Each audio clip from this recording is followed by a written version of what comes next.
שלום לכם חבריי, פעילי כחול לבן. אנחנו 3 ימים לפני שאנחנו חוצים את קו הגמר, 3 ימים מהניצחון. אני יודע ושומע ורואה את כל הפעילות הנהדרת שלכם בכל הארץ. פעילות מתלהבת, פעילות נכונה, פעילות שמבינה כמה הדברים באמת חשובים לנו, כמה קריטי שנשנה את מה שקורה במדינת ישראל.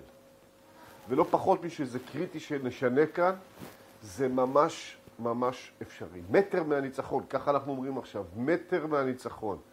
אז חברים, מה שעשיתם נהדר בחודשים האחרונים, אפשר לנו מכלום לצמוח למה שאנחנו, לא להישבר, להמשיך עד הסוף, לצאת, להסתובב, לאסוף עוד 2, 3, 4, 5, 10 פעילים, להביא אותם לקלפי, לראות שהם איתנו, לראות שהם מצביעים.